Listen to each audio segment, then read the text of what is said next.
ชีวิตย่อมมีขึ้นและลงอาจจะเป็นคำคมที่ซ้ำซากจันเจที่สุดคำหนึ่งที่เราเคยได้ยินมาแต่คงจะมีไม่กี่คนในวงการ K-POP ที่จะเข้าใจคำนี้ดีไปกว่า NU'EST วงบอยกรุ๊ปที่พบเจอกับเรื่องราวต่างๆมากมายทั้งจุดสูงสุดและจุดต่ำสุดในชีวิตของการเป็นไอดอลและในทำซับวันนี้เราจะมาย้อนประวัติศาสตร์ตลอด10 ปีของพวกเขากันครับ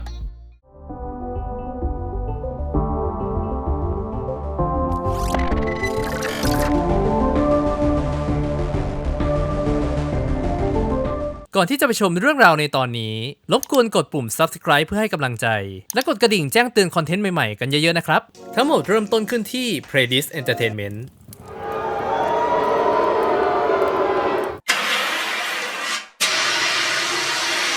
ใจเย็นกันก่อนนะครับทุกคนโอเคเอาใหม่ Predis Entertainment ค่ายเพลงเกาหลีที่ก่อตั้งขึ้นเมื่อปี 2007 และมีศิลปินที่เป็นที่รู้จักในวงกว้างอย่างซนดัมบี และต่อมากับวง Idol Girl Group After School ซึ่งก็รวนได้รับการตอบรับอย่างดีและประสบความสำเร็จเป็นอย่างมากซึ่งในผลงานต่างๆของ After School และ Sub Unit อย่าง Orange Caramel นี่เองก็ได้มีการปรากฏตัวของเด็กหนุ่มหน้าใสมากมายซึ่งต่อมาเราก็ได้รู้จักเขาในฐานะ Predis Boys ซึ่งถ้าใครจำกันได้ในตอนของ Seventeen ผมก็ได้เล่าไปแล้วว่าซึงชอที่ต่อมากลายเป็น S-Coups ก็อยู่ในเด็กฝึกชุดนี้แต่วันนี้ผมจะมาพูดถึงเด็กหนุ่มอีก5คนกันได้แก่ JR, Baekho, Minhyun, Rain และอารอนเด็กฝึกที่ส่งตรงมาจากสหรัฐอเมริกาด้วยการออดิชั่นที่นั่นส่วนสมาชิกที่เหลือเกือบทั้งหมดก็มาจากสายตาอันเฉียบคมของแมวมอนประจำ Predis Entertainment ที่ไปแคสพวกเขาตามถนนเดินทางระหว่างกลับบ้านจากโรงเรียนนั่นเองโดยต่อมาพวกเขาก็ได้เปลี่ยนมาใช้ชื่อว่า After School Boys ซึ่งก็เริ่มมีกิจกรรมออกสื่อก่อนเดบิวต์บ้างโดยเฉพาะตอนที่รุ่นพี่จาก After School อย่างกาฮีได้ไปออกรายการชื่อดังอย่าง Hello Counselor และได้มีการแนะนำ JR กับ Baekho ออกกล้องซึ่งวิชวลความหน้าตาดีของพวกเขาก็สร้างกระแสในโซเชียลมีเดียได้ไม่น้อยเลยทีเดียวและหลังจากที่ใช้เวลาไฮป์มานานพอสมควร15 มีนาคมปี 2012 พวกเขาทั้ง5คนก็ได้เดบิวต์อย่างเป็นทางการในนามว่า NU'EST ที่ย่อมาจากคำว่า New Establish Styles และ Tempo พวกเขาเดบิวต์ด้วยเพลงแรกที่ชื่อว่า Face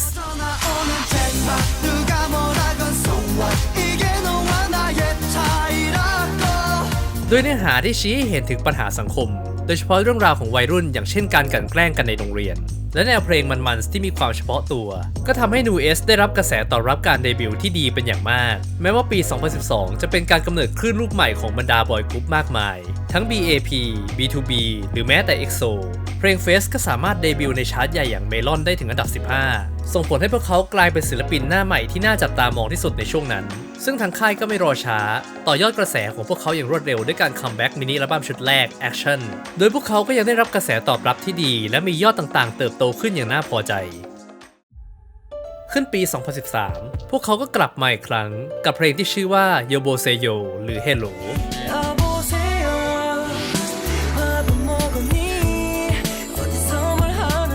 เพลงนี้กลายมาเป็นเพลงของ NU'EST ที่ประสบความสำเร็จในวงกว้างมากที่สุดในตอนนั้นด้วยยอดดิจิตอลที่สูงมากๆในหลายๆชาร์ตแต่กลับกันการเปลี่ยนคอนเซปต์จากเพลงเท่ๆมันๆมากลายเป็นบัลลาดเพราะๆกลับทำให้แฟนคลับบางส่วนของพวกเขาหายไป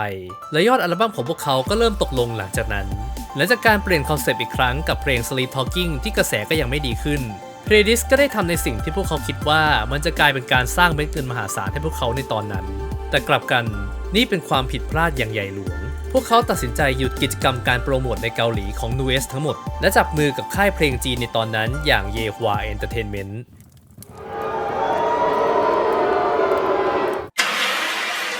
ใจเย็นนะครับทุกคนใจเย็นทั้ง2บริษัทได้ร่วมมือกันนำ NU'EST ไปโปรโมทที่จีนในนามว่า NU'EST M และมีการเพิ่มสมาชิกเข้ามาอีก1คนนั่นคือเจสันเด็กฝึกของเยฮวาซึ่งยูนิตนี้ก็ได้ทำกิจกรรมในจีนเกือบ1 ปีเต็มๆโดยไม่ได้กระแสตอบรับที่ดีนักจึงทำให้โปรเจกต์นี้ถูกพับเก็บไปอย่างเงียบๆแต่ช่วงเวลาที่หายไปนานนี้เองก็ทำให้บรรดาแฟนคลับที่รอพวกเขาอยู่ที่เกาหลีมีจำนวนลดน้อยลงไปเรื่อยๆปี 2014 NU'EST ทั้ง5คนกลับมาทำกิจกรรมที่เกาหลีอีกครั้งด้วยการปล่อยอัลบั้มเต็มชุดแรก Rebirth พร้อมกับเพลงไตเติ้ล Goodbye Bye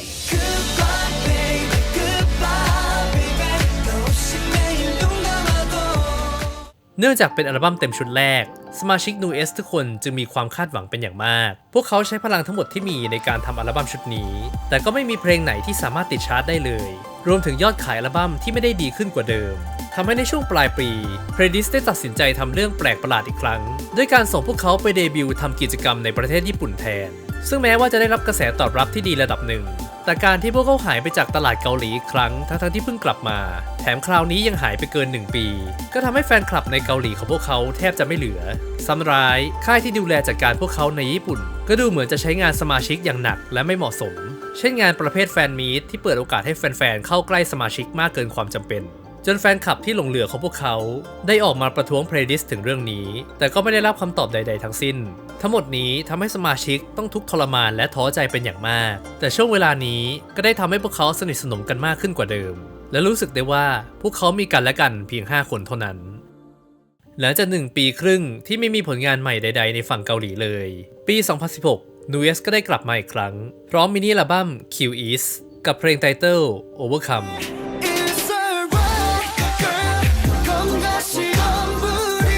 นี่เป็นอัลบั้มแรกที่สมาชิกมีส่วนในการทำเพลงทุกเพลงในอัลบั้มและมาพร้อมกับคอนเซปต์ของเหล่าอัศวินที่ตามหาราชินีของตัวเองแต่ไม่ว่าพวกเขาจะพยายามมากมายเพียงใด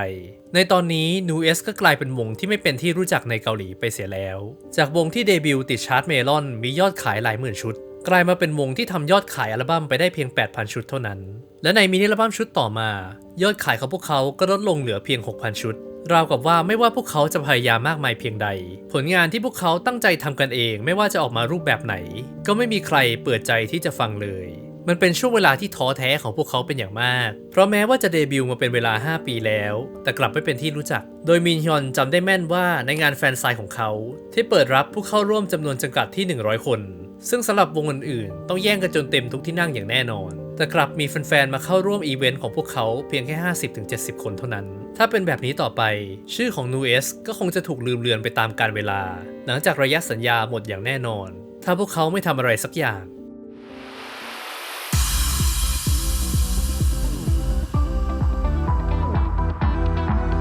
ในปี 2016 ได้กำเนิดรายการ Survivor ของช่อง Mnet นามว่า Produce 101 ซึ่งรายการก็ประสบความสำเร็จเป็นอย่างมากและได้ให้กำเนิดวงเกิร์ลกรุ๊ปใหม่นามว่า IOI แต่ไม่ใช่เพียงแค่ IOI เท่านั้นที่จะได้กระแสจากรายการนี้ผู้เข้าแข่งขันรายการนี้หลายๆคนก็เริ่มเป็นที่รู้จักมากขึ้นและเนื่องจากรายการนี้เปิดโอกาสให้ไอดอลที่เดบิวต์แล้วสามารถเข้ามาร่วมแข่งขันได้เมื่อมีการประกาศซีซั่น 2 ของไอดอลชายสมาชิก NU'EST จึงมองเห็นว่านี่เป็นโอกาสสำคัญโอกาสครั้งใหม่และอาจจะเป็นโอกาสครั้งสุดท้ายที่พวกเขาจะเป็นที่รู้จักมากขึ้นแม้ว่ามันจะเป็นเรื่องที่เสี่ยงมากๆเพราะถ้าพวกเขาพลาด NU'EST ก็คงจะจบลงแต่เพียงเท่านี้แต่ถ้าพวกเขาไม่เข้าร่วม NU'EST ก็คงจะจบลงเงียบๆอยู่ดีมันจึงเป็นสถานการณ์ที่พวกเขาแทบจะไม่มีอะไรจะเสียและนอกจากอารอนที่มีอาการบาดเจ็บที่ขา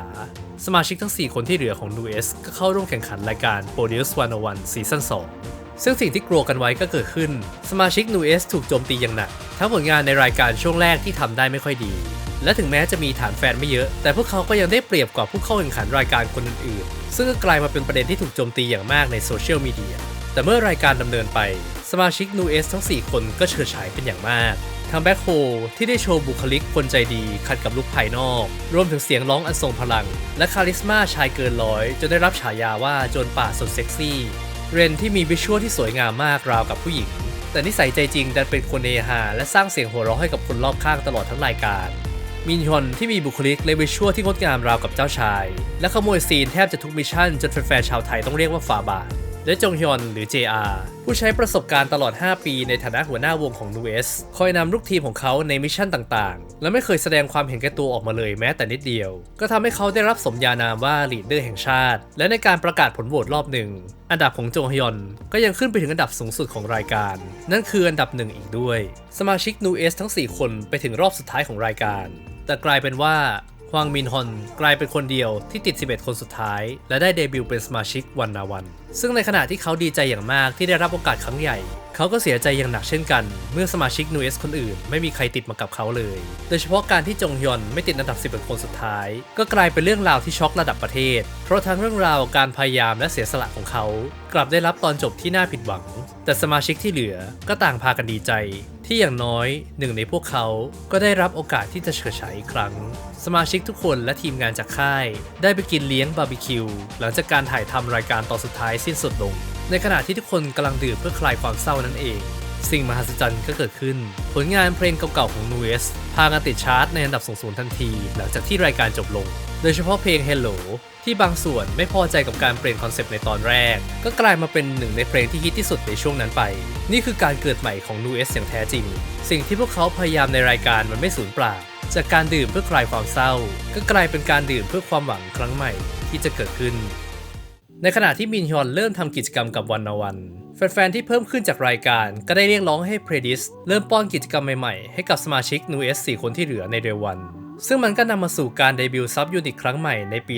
2017 นั่นคือ NU'EST W ซึ่ง W ที่ว่านี้ก็ย่อมาจาก Wet หรือการรอคอยมินฮยอนให้กลับมานั่นเองพวกเขาเดบิวต์ด้วยมินิอัลบั้ม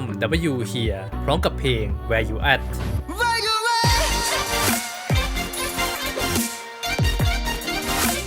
อัลบั้มชุดนี้เบคโฮได้ขึ้นมาเป็นโปรดิวเซอร์ควบคุมการทำอัลบั้มอย่างเต็มตัว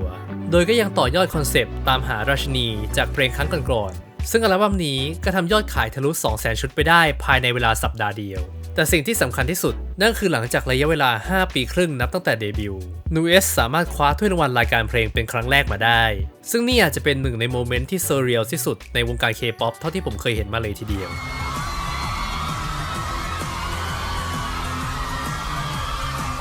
สมาชิกทั้ง 4 คนทำตัวไม่ถูกและแทบจะไม่เชื่อว่าเขาได้รางวัลนี้มาอยู่ในมือพวกเขาได้แต่กอดกันร้องไห้กับความสำเร็จครั้งนี้ในที่สุดพวกเขาก็เป็นที่รู้จักเป็นที่รักของแฟนๆและประสบความสำเร็จหลังจากที่รอคอยมาอย่างยาวนานเสียที NU'EST W ยังทำกิจกรรมต่อไปจนปี 2018 และในซิงเกิลสุดท้ายของซับยูนิต Help Me ตอนท้าย MV ก็มีฉากที่ชายคนหนึ่งเปิดประตูมาหาทั้ง 4 คนที่กำลังรออยู่ใช่แล้วครับฮวงมินฮอนที่สิ้นสุดการโปรโมทกิจกรรมกับวันได้กลับมาแล้วนั่นเองเริ่มปี 2019 สมาชิก NU'EST ได้ประกาศต่อสัญญากับ Predis Entertainment และกลับมาทำกิจกรรม 5 คนอีกครั้งโดยผลงานคัมแบ็กครั้งแรกก็มีชื่อว่า Bet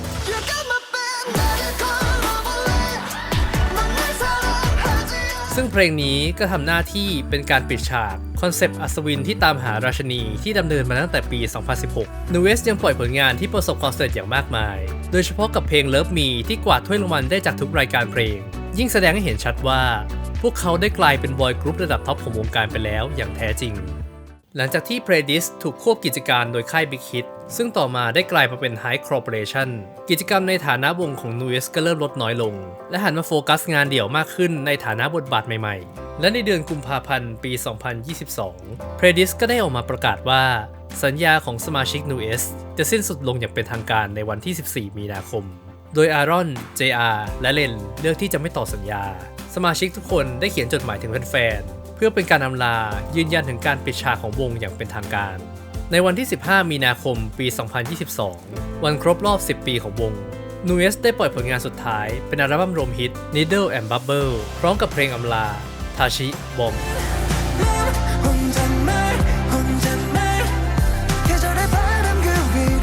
แม้ว่าการเดินทางของ NU'EST จะสิ้นสุดลงแล้วแต่ตำนานเส้นทางตลอด 10 ปีของพวกเขาก็เป็นเรื่องราวที่เรียกได้ว่ามหัศจรรย์ความผิดหวังที่ซ้ำแล้วซ้ำเล่า